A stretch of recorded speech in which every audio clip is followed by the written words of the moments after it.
Khilafah, sebuah institusi pemerintahan Islam yang berjalan sejak zaman para sahabat hingga tahun 1924.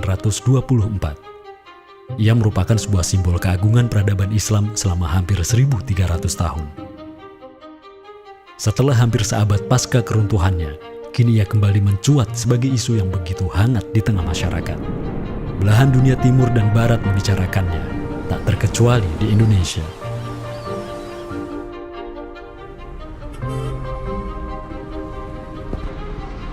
Perdebatan tentang khilafah tak terhindarkan. Apakah ia pantas diterima atau tidak di zaman modern saat ini? Kita tahu khilafah atau kehilafahan Islam itu di Nusantara bukan hal yang baru. Ya, sudah ada hubungan relasi antara kesultanan-kesultanan dan kerajaan Islam Nusantara dengan kehilafahan di Turki Utsmani atau wilayah Arab secara keseluruhan itu sejak abad ke-7.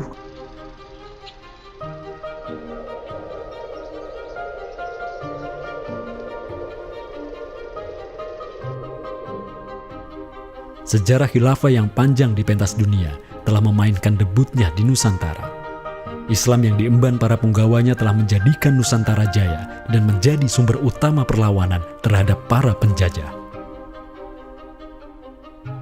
Inilah kisah tentang Nusantara dan jalinannya dengan sang negara adidaya. Inilah kisah tentang khilafah yang menjadikan rakyat Nusantara sebagai satu umat dengan Muslim sedunia. Inilah kisah tentang jejak khilafah di Nusantara.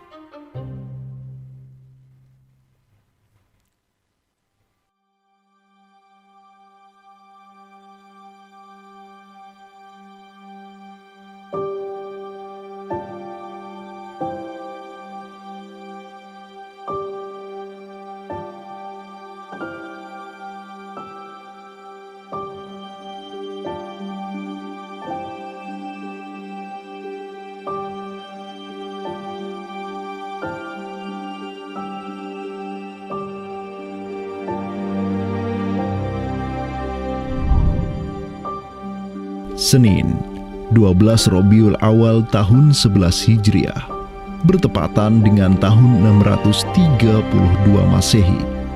Seluruh langit dunia dirundung mendung. Semua orang di Madinah menundukkan wajahnya, kosong pandangan seraya bercucuran air mata. Di pagi itu, kabar duka menyeruak ke seluruh negeri. Rasulullah Sallallahu Alaihi Wasallam wafat. Pada saat Rasulullah SAW wafat, Abu Bakar itu berkhutbah. Abu Bakar mengatakan begini, Ya ayyuhan nas, inna Muhammadan qad mata. Wala budda lihada dini man yakumu bihi. Kata Abu Bakar begitu. Wahai manusia, sesungguhnya Muhammad sudah wafat. Dan urusan agama ini harus ada yang mengurusnya. Setelah Abu Bakar menyampaikan demikian, para sahabat pun segera bersepakat untuk mencari dan memilih Khalifatur Rasulillah, seorang pengganti Nabi, untuk menjaga agama dan menjalankan urusan dunia. Mereka bahkan lebih menyegerakan urusan ini ketimbang menyegerakan pemakaman jasad Rasulullah SAW yang mulia, menandakan bahwa urusan kepemimpinan untuk kaum muslimin pasca wafatnya Nabi merupakan perkara yang amat mendesak. Karena itu Sayyidina Umar juga mengatakan, La islama illa bil jamaah, wala jama'atan illa bil imarah, wala imaratan illa bit ta'ah. Umar juga memahami sebagaimana yang dipahami oleh Abu Bakar. Islam ini tidak akan kuat kecuali dengan adanya jamaah, dengan adanya persatuan. Dan tidak mungkin umat ini bisa bersatu kecuali dengan adanya imarah, adanya khilafah, adanya kepemimpinan. Dan tidak mungkin adanya imarah kecuali dengan adanya ketaatan. Jadi para sahabat itu paham itu. Kemudian para sahabat itu juga menjalankan apa yang diperintahkan Nabi dalam hadis yang lain. Apa kata Rasulullah? Alaikum bisunnati. Kalian harus pegang teguh sunnahku. Wa sunnatil khulafa'ir rasyidin al-mahdiyyin min ba'di. Dan sunnah para khalifah rasyidin al-mahdiyyin min ba'di, mendapatkan petunjuk setelahku. Kemudian Nabi mengatakan, Addu alaiha bin nawajidi. Kalian harus gigit sunnah itu dengan menggunakan gigi geram dan jangan dilepaskan. sunnah yang ditinggalkan oleh para khulafaur rasyidin itu apa? Pertanyaannya begitu. Jawabannya tidak lain adalah khilafah itu, sistem khilafah itu. Maka di Saqifah Bani Sa'idah bersepakatlah kaum muslimin untuk memilih Abu Bakar sebagai khalifah pertama untuk mengatur negara mereka yang disebut sebagai khilafah Islamiyah.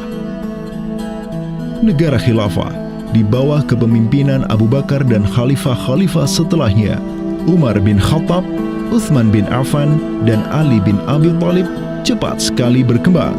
Mereka memperluas wilayah khilafah hingga mendobrak dua negara adidaya saat itu, Kekaisaran Persia dan Imperium Romawi. Semua aktivitas ekspansi tersebut merupakan realisasi kebijakan politik luar negeri khilafah Islamiyah, dakwah, dan jihad. Sementara di Timur Tengah sedang terjadi revolusi tauhid yang luar biasa dengan munculnya negara adidaya baru yang bernama Khilafah Islamiyah. Jauh di sebelah timur, terbentang sehamparan kepulauan yang teramat luas wilayahnya. Masing-masing pulau ini begitu hijau hutannya, mata air mengalir dengan begitu derasnya, disertai kekayaan alam yang melimpah ruah jumlahnya, baik di bawah maupun di atas tanah, baik sebelum maupun selepas pantai. Negeri itu dikenal sebagai Nusantara. Diapit oleh dua benua dan dua samudra, amatlah strategis posisi wilayah Nusantara, menjadikan ia sebagai pelabuhan dagang yang ramai, tempat bertemunya bangsa-bangsa dunia. Kala itu, belumlah penduduk di Nusantara mengenal Islam, sementara kehidupan mereka sedang diselimuti oleh kegelapan. Namun, tatkala Islam sedang membara di Timur Tengah, tentu sampailah pengaruhnya ke Nusantara.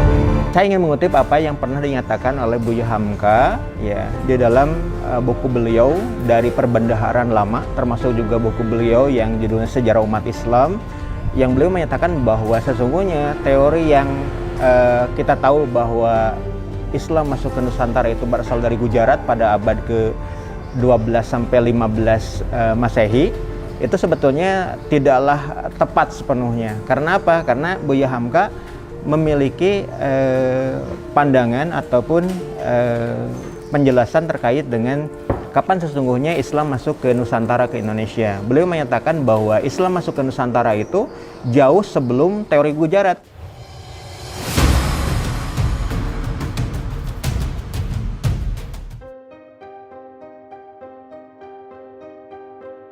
Di bawah pemerintahan Khulafaur Rasyidin yang wilayahnya membentang dari Afrika Utara sampai Persia, perdagangan kaum muslimin berkembang pesat dengan dikuasainya pelabuhan-pelabuhan strategis di Samudra Hindia. Hubungan diplomatik dan komersial pun terjalin dengan sejumlah kerajaan dari India sampai Cina. Sui Tang Xiu, sebuah kronik kuno dari dinasti Tang di Cina mencatat, telah datang serombongan utusan khilafah ke hadapan penguasa Cina di tahun 651 Masehi. Di mana tahun tersebut merupakan masa Khalifah Utsman bin Affan. Hubungan khilafah dengan dunia timur terus berlanjut sampai di mana khilafah beralih ke pemimpinannya di bawah otoritas Bani Umayyah. Apabila hubungan negara khilafah dengan kekaisaran Cina sudah terjalin sejak masa Khulafaur Rasyidin melalui jalur laut, tentulah utusan khilafah akan melalui wilayah Nusantara yang menjadi penghubung antara Timur Tengah dan Asia Timur. Dan di ujung paling barat wilayah Nusantara, terdapat pulau besar yang kala itu dikenal oleh bangsa Arab sebagai Sribuza, pelafalan mereka untuk menyebut kerajaan Sriwijaya. Pelabuhan-pelabuhan di kerajaan Sriwijaya senantiasa menjadi titik transit setiap kapal yang hendak melanjutkan perjalanannya. Tentu, penguasa Sriwijaya akan menyadari keberadaan pelayar-pelayar muslim yang singgah di wilayah kekuasaannya. fakta bahwa kerajaan Maharaja Indraparman di Sriwijaya itu ada komunikasi dengan Daulah Umayyah, mengirim surat 2 kali yang isi suratnya itu dari raja dengan 1000 gajah ya dan sebagainya, yang menunjukkan surat menyurat seabad itu yang menunjukkan ada hubungan kekhilafahan dengan Nusantara. Dan secara historis ya sangat logis ketika itu superpower dunia adalah khilafah. Surat yang dikirim oleh Maharaja Sri Indrawarman dari Sriwijaya tersebut dialamatkan ke Damaskus, ibu kota Khilafah Umayyah yang saat itu dipimpin oleh Khalifah Umar bin Abdul Aziz. Dalam surat itu disebutkan, min malikil amlak alladhi huwa ibnu alfi malik walladhi tahtahu bintu alfi malik walladhi fi marudatihi alfu filin walladhi lahu nahrani yumbitani al-auda wal-allawha wal-jawza wal-kafura alladhi yujadu rihuhu ala masirati 12 milan ila malikil arab alladhi la yushriku billahi syai'an. Amma ba'du, fa inni qad ba'athtu ilaika bihadiyatin wa ma hiya bihadiyatin walakinnaha tahiyatun wa ahbabtu an tab'atha ilayya rajulan yu'allimunil islama wa yuwaqqifuni ala hududihi wassalam. Maka di bawah kepemimpinan sang Khalifah Umar bin Abdul Aziz, khilafah menyebarkan rahmatan lil alamin ke segala penjuru dunia, termasuk Nusantara.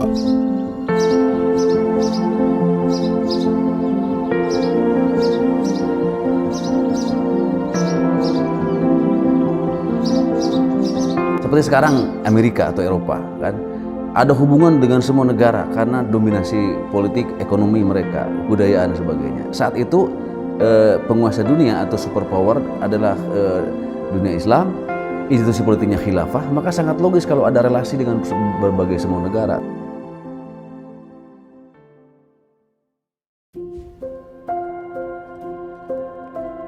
Tahun 1258, dari arah timur datanglah segerombolan pasukan yang mengerikan. Tubuh mereka besar-besar bak raksasa, berkulit kuning dan begitu mahir berpanah dan mengendarai kuda. Inilah pasukan Mongol yang datang dari utara Cina. Khalifah Al-Musta'sim itu dibunuh oleh Hulagu Khan, ya, pemimpin tentara Mongol. Kemudian pasca penaklukan Baghdad, itu Baghdad menjadi kota kosong, ya. Penduduknya dibantai, khalifah dibunuh, ya. Kotanya dibakar, perpustakaannya dihancurkan, wah pokoknya kacau sekali lah. Nah, tapi ternyata banyak keluarga Abbasiyah, ya, dinasti Bani Abbasiyah yang dia itu selamat dari pembantaian orang-orang Mongol, dan mereka itu akhirnya berdiaspora, mengungsi, ya. Ada yang berdiaspora, ada yang mengungsi ke Hijaz, ada yang mengungsi ke daerah Najd, ya, ada yang mengungsi ke daerah Mesir. Ada satu keturunan Abbasiyah, Bani Abbasiyah, yang dia itu mengungsi sampai ke Aceh, gitu. Di mana Aceh itu dulu, ya, negara yang berkuasa di sana adalah Samudra Pasai.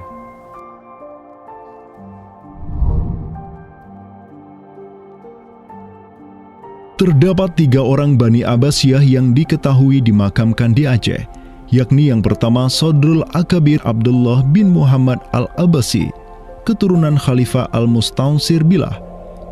Kedua, istrinya Siti Rahiman binti Malikul Mu'azzam, dan ketiga, anaknya Sodrul Akabir Yusuf bin Abdullah Al-Abbasi. Mereka bertiga dimakamkan di kompleks yang sama. Yang paling monumental, yang paling besar di sini kita lihat adalah seorang tokoh yang memiliki predikat As-Sadr Al-Kabir ataupun pengawal para pembesar yang derajatnya mungkin setingkat dengan Perdana Menteri. Beliau bernama Abdullah bin Muhammad bin Abdul Qadir bin Abdul Aziz bin Al-Mansur Abi Ja'far Al-Abbasi, yang mana genetika beliau yang daripada Al-Mansur ini sendiri yang merupakan kakek buyut daripada Abdullah ini adalah seorang khalifah dari Bani Abbasiyah.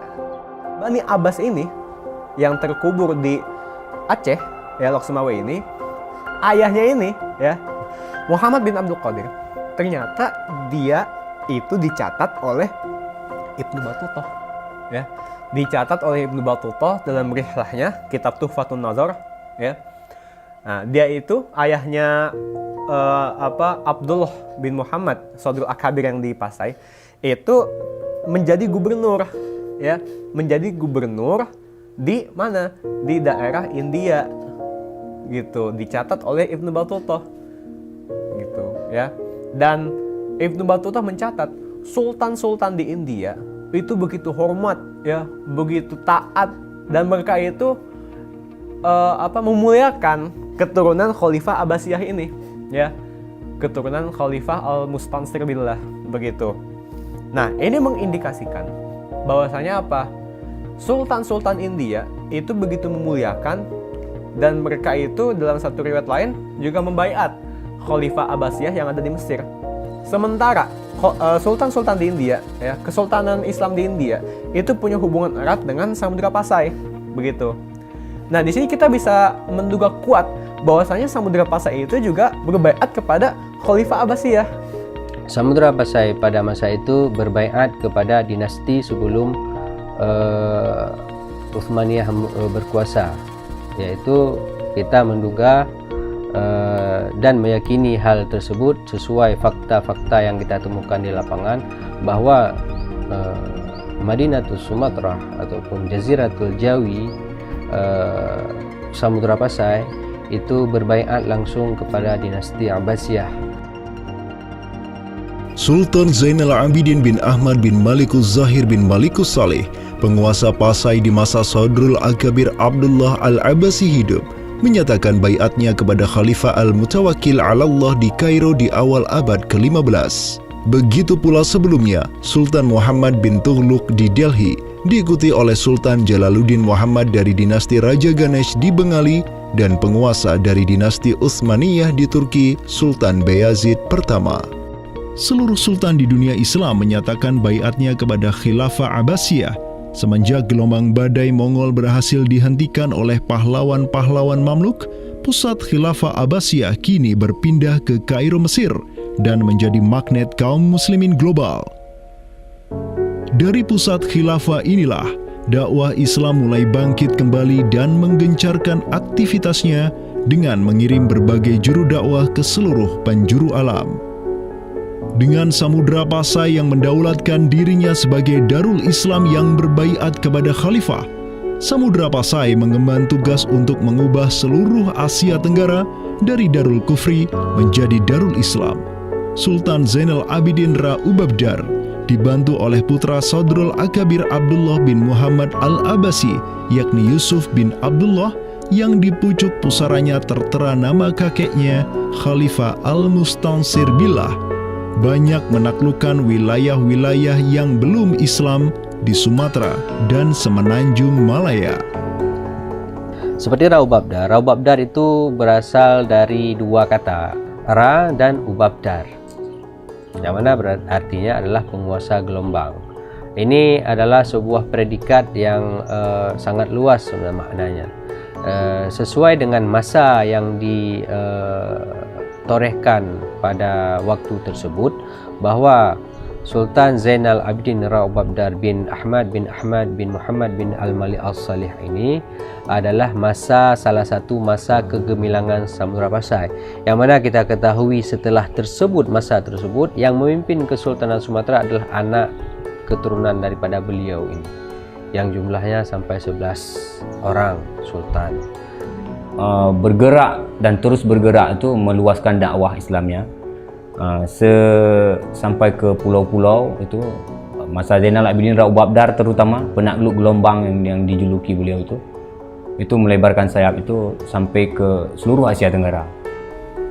Digelarilah Sultan Zainal Abidin Pasai dengan sebutan Ra Ubabdar, bahasa Persia untuk gelar sang penakluk gelombang, karena dengan arungan pasukannya yang luar biasa di atas gelombang laut Nusantara, ia membuka banyak sekali wilayah, seperti Malaka misalnya, di mana di sanalah Sultan Zainal Abidin Ra Ubabdar menempatkan putranya Sultan Mansur sebagai penguasa Darul Islam Malaka. Kesultanan Samudra Pasai banyak pula mengirimkan juru dakwahnya untuk meminta penguasa-penguasa Nusantara lain agar menerima Islam. Salah satu juru dakwah tersebut dikirim ke Jawa Timur, pusat pemerintahan rezim yang mendominasi wilayah Nusantara saat itu, Kerajaan Majapahit.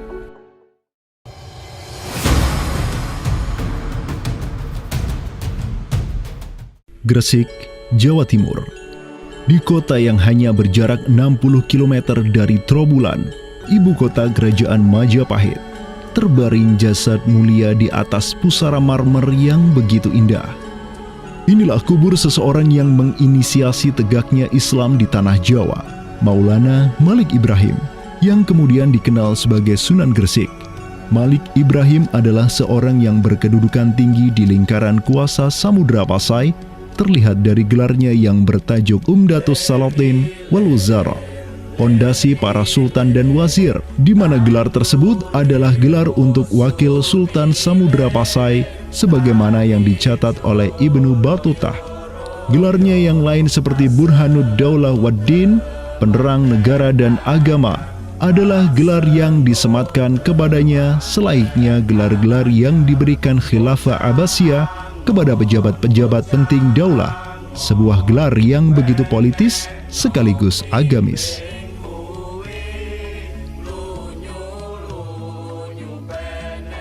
Maulana Malik Ibrahim dikirim oleh Pasai untuk mendakwahkan Islam kepada rakyat dan para penguasa Majapahit. Banyak orang-orang dari kesultanan ini, Kesultanan Samudra Pasai, yang itu berbaiat langsung ke khalifah, itu mengirim orang-orang atau orang-orang Pasai itu banyak bermigrasi ke daerah-daerah lain di Nusantara. Misalkan ya, kalau kita perhatikan makam tertua ya, salah satu makam tertua di Jawa yang sekarang terletak di Gresik, siapa orangnya ya? Pemilik makam ini itu adalah Maulana Malik Ibrahim. Maulana Malik Ibrahim ya, kalau kita perhatikan makamnya yang di Gresik itu sama persis gayanya dengan apa? Dengan makam-makam yang ada di Pasai, begitu. Nah, ini merupakan bukti bahwasanya Sunan Gresik itu pernah ada di Pasai ya, dan dia itu ya tahu sendiri lah ya, bahwasanya Maulana Malik Ibrahim yang kemudian dikenal juga sebagai Sunan Gresik itu merupakan salah satu dari Wali Songo. Bersama kakek, paman, keponakan, cucu cicit dan murid-murid pilihannya yang kemudian disebut Wali Songo, Maulana Malik Ibrahim berdakwah di Jawa dan menyebarkan Islam di kalangan penduduknya. Mereka mendapat sokongan penuh dari negara yang berkuasa di Samudra Pasai, kesultanan yang berbaiat kepada Khilafah Abbasiyah. Dakwah mereka terus berkembang, perlahan namun pasti, dan mulai melumat persendian kuasa Majapahit yang mulai keropos akibat kekacauan internal mereka sendiri.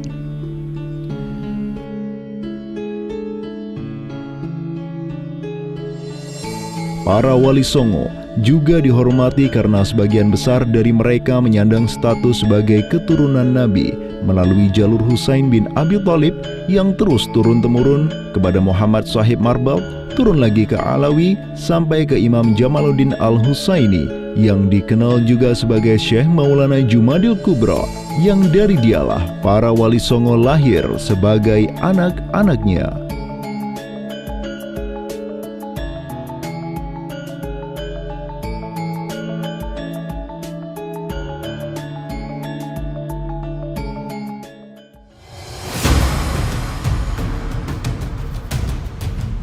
Bertolak dari Gresik, dakwah para wali menyebar ke kota-kota lainnya di Pulau Jawa, bahkan sampai keluar Jawa seperti Maluku, Ternate, Makassar, Kalimantan, dan sebagainya. Selain kalangan rakyat, banyak pula pejabat-pejabat Majapahit yang tercerahkan dengan Islam dan sukarela mengucap syahadatain, seperti para adipati Majapahit di Palembang, Cirebon, Semarang, Pekalongan, Jipang, sampai Mataram. Tak tanggung-tanggung, di antara mereka yang berislam bahkan merupakan sang putra mahkota Majapahit sendiri, Pangeran Jimbun alias Raden Patah, yang merupakan buah dari pernikahan Raja Brawijaya kelima dengan seorang putri Cina. Ketika dewasa, Raden Patah belajar kepada Sunan Giri di Surabaya, kemudian diangkat menjadi Adipati Demak oleh ayahnya. Kemudian, di tahun 1478, Brawijaya kelima digulingkan oleh pesaingnya dari Kediri, Girindra Wardana. Tahta Majapahit yang diduduki oleh musuh ayahnya lantas membuat Raden Patah di Demak beserta seluruh elemen Islam di Jawa pimpinan para Wali Songo bangkit berjihad melawan Girindra Wardana dan penerusnya Patih Udara. Mereka terus berjihad dengan penuh keberanian hingga akhirnya berhasil melumat kekuasaan Majapahit yang dipegang oleh para pemberontak dari pihak Girindra Wardana dan Patih Udara.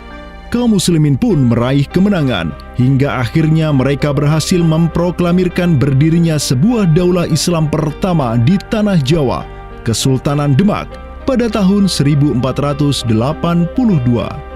Digelari Raden Patah sebagai Senopati Jimbun Ningrat Ngabdurrahman Panembahan Palembang Saidin Panatogomo, atau dengan gelarnya dalam bahasa Arab Sultan Syah Alam Akbar Al-Fatah. Dialah Sultan yang telah memfutuhat Jawa menjadi Darul Islam.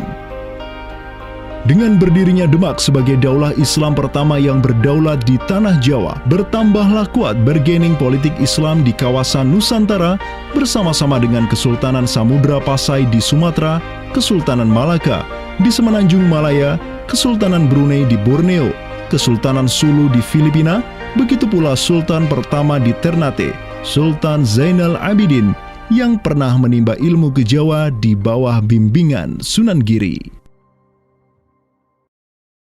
Dalam rentang abad yang bersamaan, kemenangan daulah Islam di kawasan Nusantara juga diiringi dengan penaklukan Konstantinopel, ibu kota Romawi Timur, oleh salah seorang sultan dari Bani Uthmaniyah, Muhammad Al-Fatih.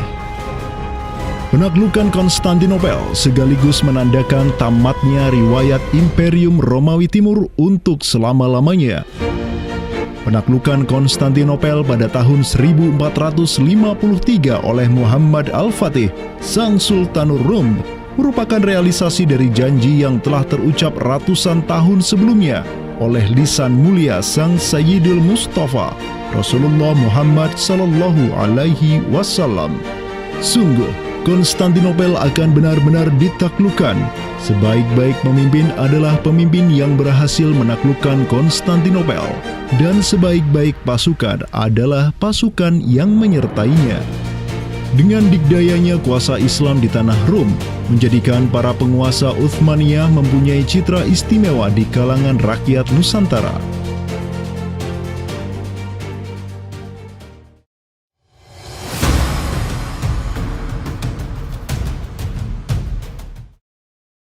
Namun demikian, dikala penaklukan demi penaklukan sedang digencarkan oleh tentara Islam mulai dari Rum sampai ke Nusantara, penaklukan yang sama juga digencarkan oleh tentara Kristen di ujung paling barat dunia Islam, Andalusia.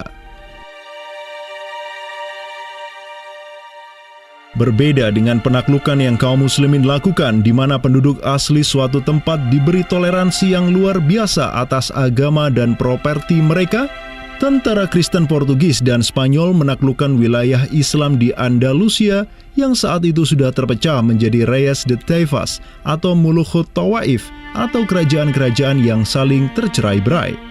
1492, kekuasaan Islam terakhir di Andalusia, Granada, berhasil ditaklukkan oleh suami istri yang menjadi penguasa Spanyol, Fernando de Aragon dan Isabella de Castilla.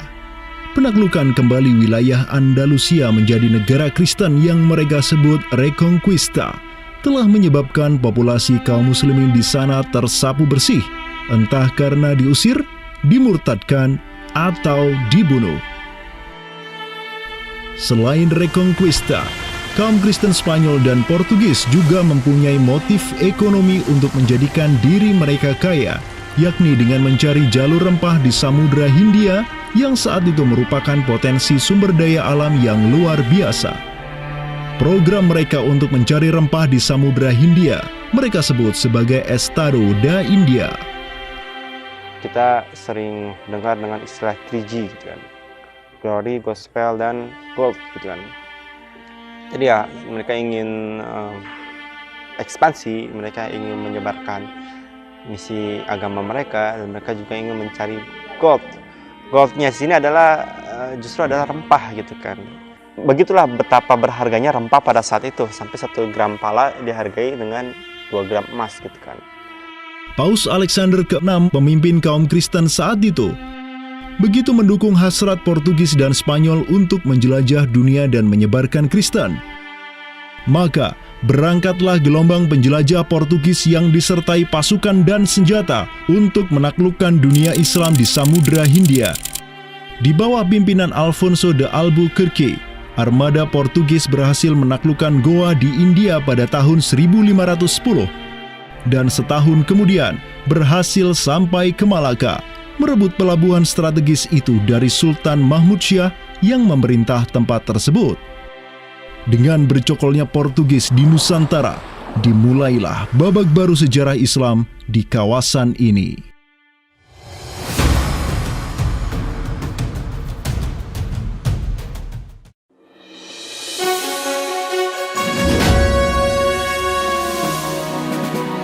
Sementara di Nusantara tengah berlangsung gejolak dengan hadirnya Portugis yang berpusat di Malaka, cucu dari Sultan Muhammad Al-Fatih dari Bani Uthmaniyah, yakni Sultan Selim pertama, berhasil meluaskan pengaruh dan kekuasaannya di dunia Arab.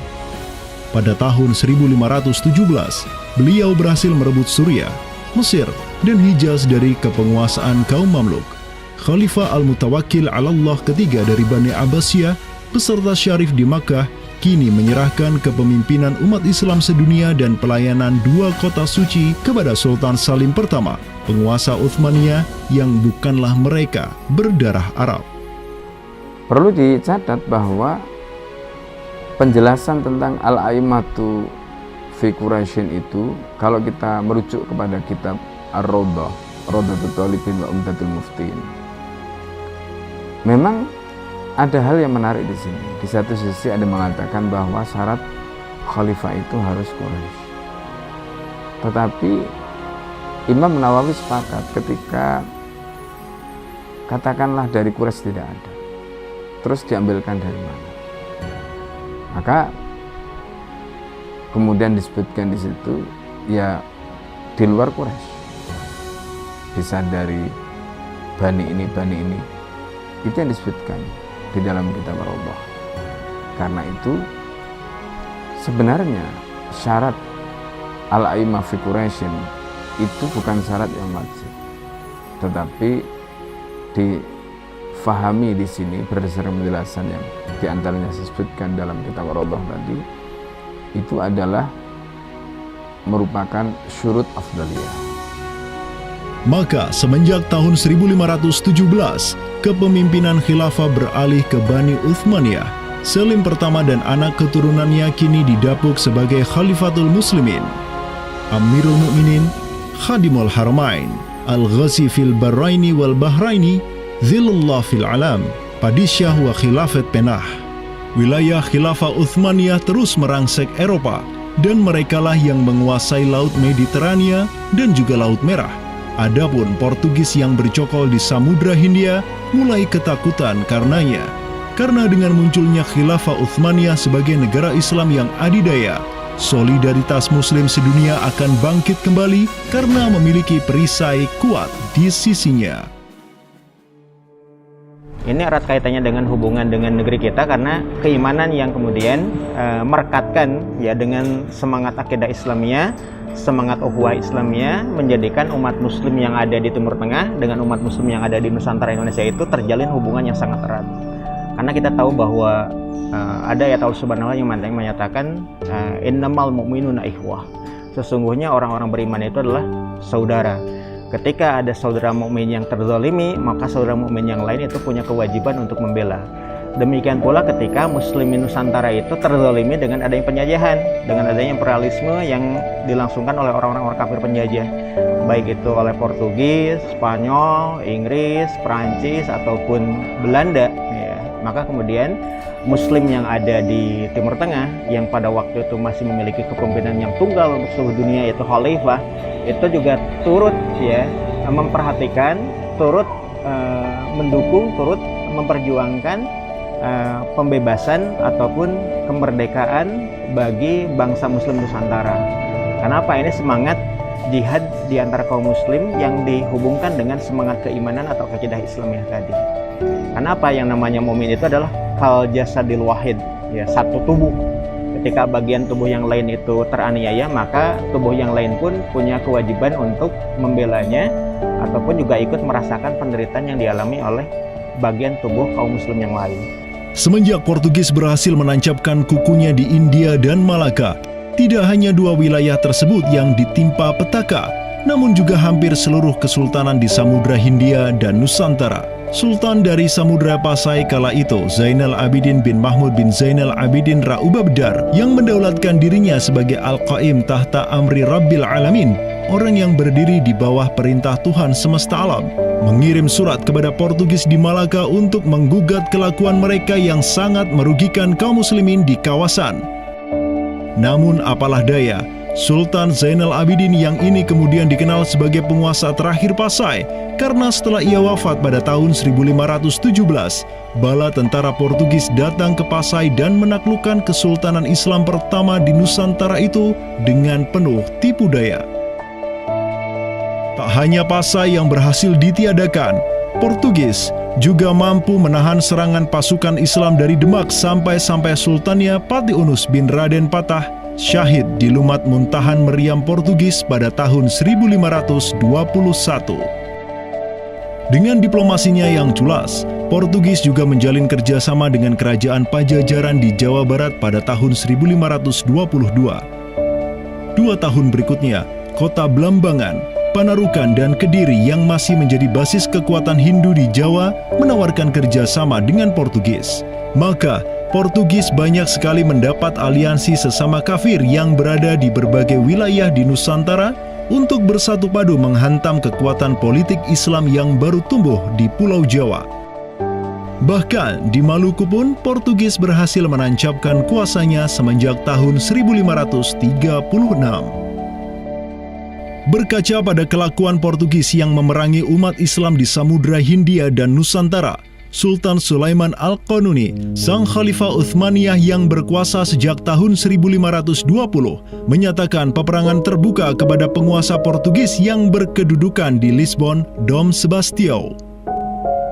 Telah dilaporkan kepada saya bahwa jamaah haji dan para pedagang muslim yang datang dari India melalui laut telah dianiaya. Jika engkau masih membangkang, maka dengan bantuan Allah yang Maha Agung, kami akan melakukan segala yang diperlukan untuk memulihkan ketertiban di negeri-negeri itu, dan tiada guna lagi bagi engkau untuk memprotesnya.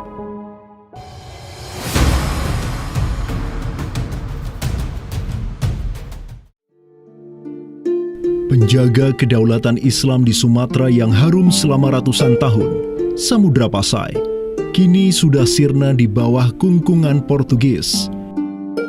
Namun, harapan kemenangan itu masih ada. Karena tak lama setelah itu muncul kekuatan baru yang terbit di ujung utara Sumatera, Kesultanan Aceh. Kita mengetahui bahwa Sultan Aceh yang pertama adalah Sultan Ali Mughayat Shah. Ya, beliau wafat tahun 1530. Dan ini merupakan masa yang bersamaan dengan Sultan Sulaiman Al-Qanuni dari Khilafah Utsmaniyah. Prestasi Sultan Ali Mughayat Shah telah dicatat dengan tinta emas sejarah.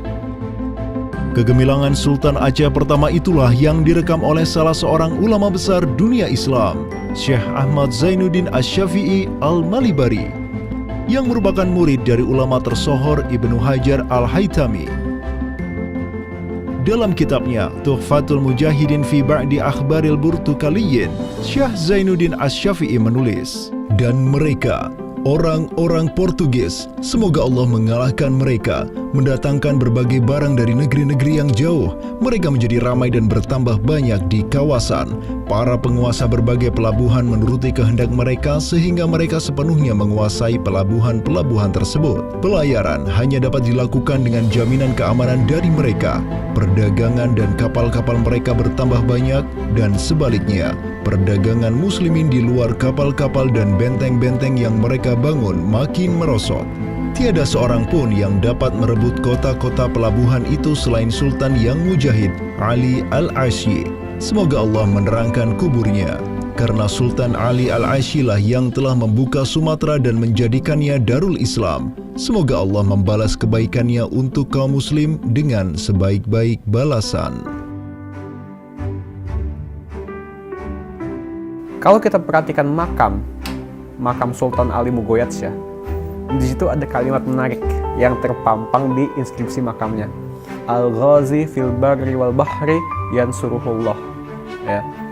Bahwasanya Sultan Ali Mugoyatsya itu juga dikenal sebagai Al-Ghazi, ya, petarung fil barri wal bahri, di darat dan di laut, yansuruhullah. Semoga Allah menolong dia. Begitu.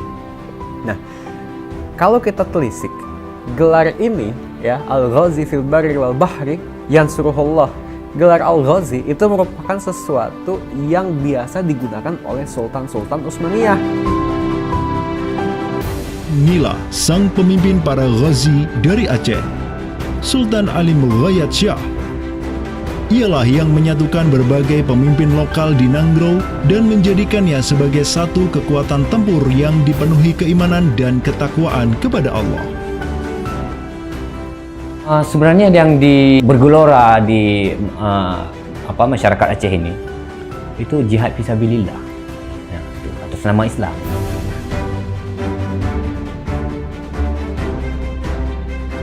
Kampanye global Khilafah Utsmaniyah untuk menghajar Portugis senantiasa digelorakan oleh para khalifahnya dan juga oleh para negarawan Daulah Adidaya itu. Tahun 1539, Khalifah Sulaiman Al-Qanuni memerintahkan wazir agungnya Hadim Sulaiman Pasha untuk mengirim utusan ke Aceh sebagai bentuk tanggung jawabnya untuk membantu kaum muslimin di sana.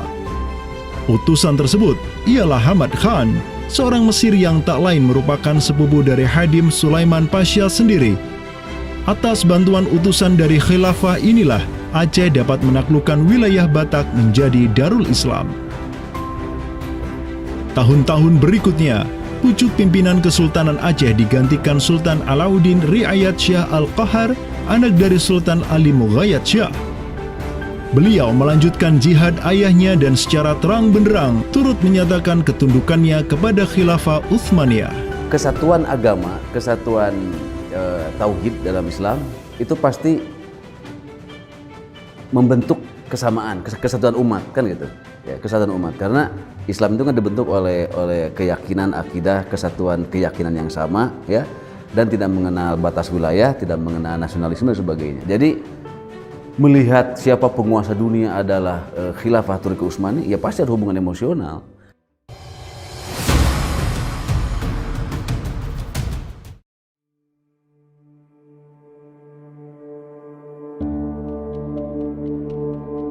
Pada tahun 1566, Sultan Alauddin Riayat Syah Al-Qahar mengirim surat ke Istanbul. Dan pada baris ke-69 sampai ke-71, Sultan Aceh ini menyatakan baiatnya kepada Khalifah Sulaiman Al-Qanuni.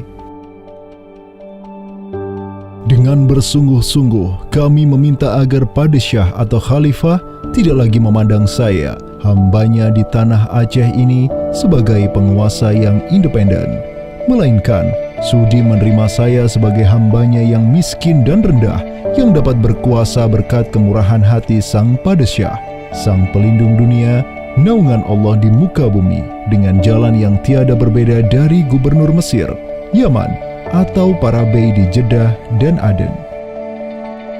Sultan Selim II tatkala mendengar, ya, membaca surat dari Aceh ini, di mana surat Aceh ini itu selain memberikan baiat, dia itu juga meminta pertolongan kepada Khalifah Amirul Mukminin sebagai pelindung dunia Islam global agar mengirim sejumlah persenjataan ya, kapal perang, ahli-ahli militer ya kemana? Ke Aceh untuk menghadapi Portugis yang saat itu sedang menguasai Selat Malaka.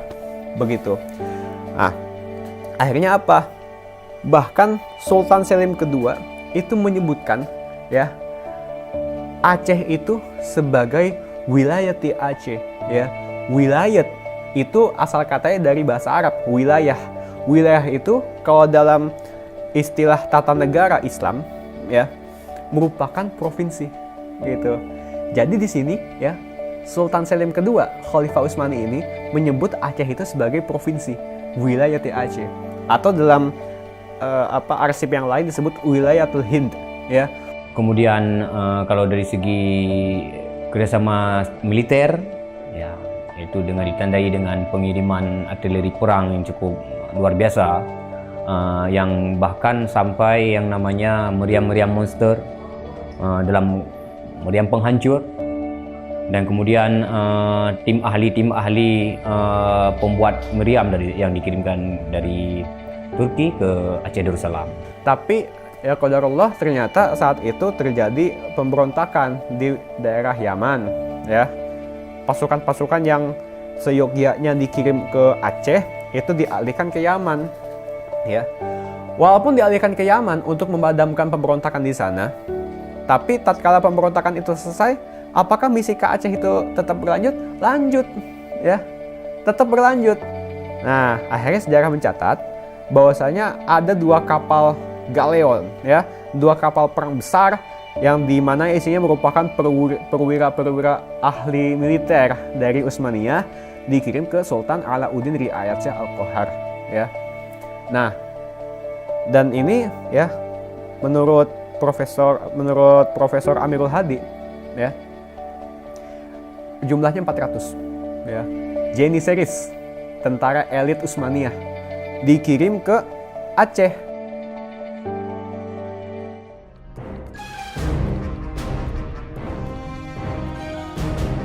Selama masa Sultan Alauddin Riayat Shah Al-Qahar, Aceh melancarkan serangan besar-besaran ke Malaka demi menghancurkan Portugis. Serangan-serangan itu dilaksanakan pada tahun 1537, 1564, dan 1568. Pada serangan yang ketiga di tahun 1568, armada raksasa berkekuatan 15.000 Ghazi Aceh, 400 Janissaries dari Khilafah Utsmaniyah, dan 200 meriam monster karya para ahli senjata Utsmaniyah berangkat ke Malaka yang dikomando langsung oleh Sultan Alauddin Riayat Shah Al-Qahar. Portugis yang bercokol di Malaka benar-benar kewalahan dan hancur berantakan ketika diserang bertubi-tubi oleh pasukan Aceh.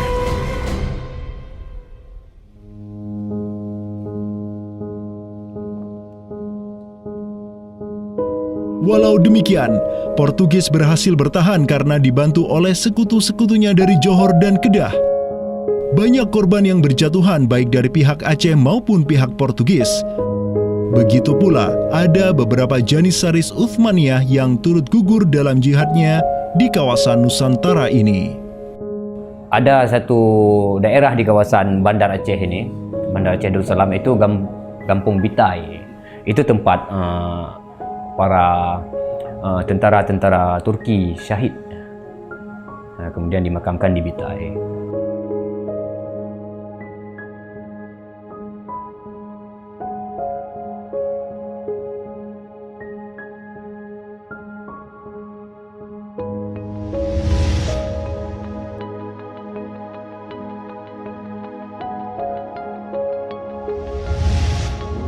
Mungkin kita melihat juga dari segi numismatik atau mata uangnya, banyak sekali dirham-dirham Turki Utsmani kita temukan di sini.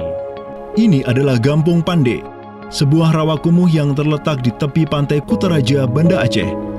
Semenjak tahun 2006, tempat ini sudah dijadikan sebagai tempat pembuangan akhir untuk sampah dan tinja. Kemudian sempat pula ingin dibangun di atasnya instalasi pengolahan air limbah atau IPAL oleh Pemda setempat. Namun siapa sangka, di tempat yang nasibnya begitu menyedihkan hari ini, di tahun 2013 lalu, telah ditemukan tidak kurang dari 6.000 keping dinar dan dirham yang dicetak oleh Khilafah Utsmaniyah dan Kesultanan Aceh. Dari Sultan Sulaiman Al-Kanuni kita temukan di sini. Kemudian Sultan Murad juga kita temukan di sini. Gampung Pandey yang merupakan salah satu kawasan Islam tertua di Aceh, di mana di sanalah terdapat ribuan makam tokoh-tokoh penting Islam yang datang dari seluruh penjuru negeri.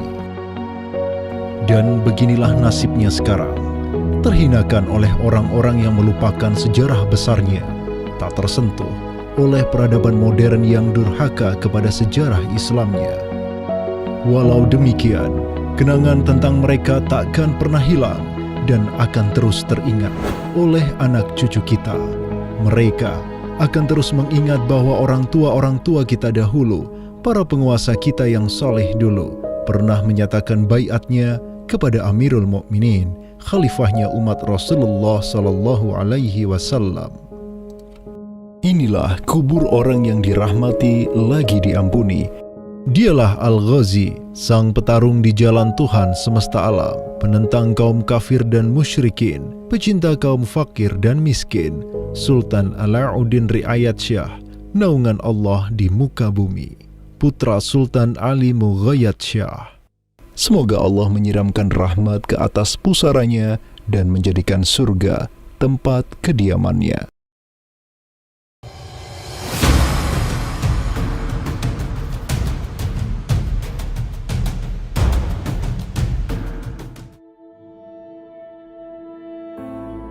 Seiring angin Katulistiwa yang terus merayu, gelora Islam juga terus melaju dari Aceh, Jawa, dan terus menyusur ke arah timur sampai ke Jaziratul Muluk, Kepulauan Raja-Raja. Di Maluku, yang juga dikenal sebagai Kepulauan Rempah-Rempah, ada begitu banyak raja yang berkuasa di masing-masing pulaunya. Namun, semenjak Zainal Abidin, penguasa Ternate yang masuk Islam dan belajar kepada Sunan Giri di Jawa, Ternate langsung memproklamirkan dirinya sebagai negara Islam. Langkah politis Sultan Ternate ini pun secara cepat diikuti oleh penguasa-penguasa lain di Maluku, sehingga negeri dengan ratusan pulau ini menjadi sebuah darul Islam. Tatkala Portugis menaklukkan Malaka, sang jenderal Portugis Alfonso de Albuquerque mengirim 3 kapal di bawah pimpinan Francisco de Serrao.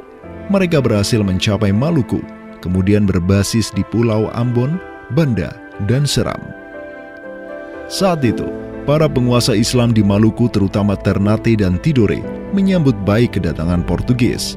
Namun seiring waktu berjalan, kemudahan fasilitas yang diberikan para penguasa Maluku membuat kaum Portugis lupa diri. Mereka secara masif memonopoli perdagangan rempah dan memurtadkan kaum muslim. Tatkala salah seorang penguasa Ternate, Sultan Hairun Jamil, mulai menggugat kelakuan lalim Portugis, Sultan Hairun pun dibunuh secara keji oleh gubernur Portugis di Maluku, Diego Lopes de Mesquita, pada Februari 1570. Pasca tragedi tersebut, tahta Kesultanan Ternate dipimpin Sultan Babullah Datuk Syah bin Hairun, seorang sultan yang segera menjadi ancaman mematikan bagi kedudukan Portugis di Maluku. Dengan pasukan laut raksasanya, Sultan Babullah menyerbu setiap benteng Portugis yang ada di Maluku. Segala kapal dan bala bantuan yang hendak dikirim untuk Portugis dari Goa dan Malaka diblokade oleh pasukan Babullah. Persenjataan kaum muslim Maluku pun cukup membuat Portugis gemetaran. Karena selain menggunakan panah, tombak, dan pedang, Sultan Babullah juga menggunakan meriam monster hasil buah tangan Janissaris Utsmaniyah. Sultan Babullah itu mempekerjakan sekitar 20 ahli militer dari Khilafah Utsmaniyah. Gitu. Nah, orang-orang Utsmaniyah ini ahli militer dan mereka itu ahli juga persenjataan. Pasukan-pasukan persenjataan itu diproduksi oleh orang-orang Utsmani ini dan mereka itu mengajarkan kepada orang-orang Maluku, pasukan Sultan Babullah, untuk membuat senjata. 20 orang Utsmaniyah ini merupakan sebuah tim ahli senjata yang menjadi bagian dari pasukan Khilafah Utsmaniyah yang dikirim Khalifah Selim II kepada Sultan Alauddin Riayat Shah Al-Qahar di Aceh. Dengan pengalaman yang mereka dapatkan setelah membantu Sultan Aceh berjihad melawan Portugis di Malaka, 20 Janissaries ini melanjutkan perjalanan mereka dari Aceh menuju Ternate. Peperangan dan pengepungan pasukan Babullah untuk menyerang Portugis yang bersembunyi di benteng-benteng mereka terus berjalan selama 5 tahun, dari tahun 1570 sampai tahun 1575. Akibat pengepungan tersebut, kaum Portugis amat menderita dengan kelaparan, sampai-sampai mereka memakan anjing, tikus, sampai cicak demi bertahan hidup, hingga akhirnya pada 27 Desember 1575, Portugis mengibarkan bendera putih. Mereka pergi dari Maluku untuk selama-lamanya dengan rasa malu yang tiada terperi. Sultan Babullah yang terus berkuasa sampai tahun 1583 terus mengekspansi banyak wilayah di timur Nusantara untuk menjadi Darul Islam. Raja Makassar, Karaeng Bonto Langkasa, berhasil Babullah Islamkan sehingga Makassar menjadi Darul Islam. Begitu pula dengan Luwuk, Banggai, Mindanao, Nusa Tenggara, Aru, Halmahera, Jailolo, Bacan, hingga Papua. Semuanya tunduk kepada Sultan Babullah sehingga ia dijuluki sebagai penguasa 92 pulau. Dengan prestasi yang demikian luar biasa, tentu Babullah tidak berdiri sendiri. Ada ikatan solidaritas dengan sultan-sultan Aceh, Jawa, sampai Filipina. Ikatan sebagai satu umat. Ikatan dengan satu akidah, akidah Islam. Ikatan dengan satu semangat, semangat jihad. Dan ikatan dengan satu kepemimpinan. Karena seluruh sultan di Nusantara tunduk dan begitu hormat pada Khilafah Utsmaniyah.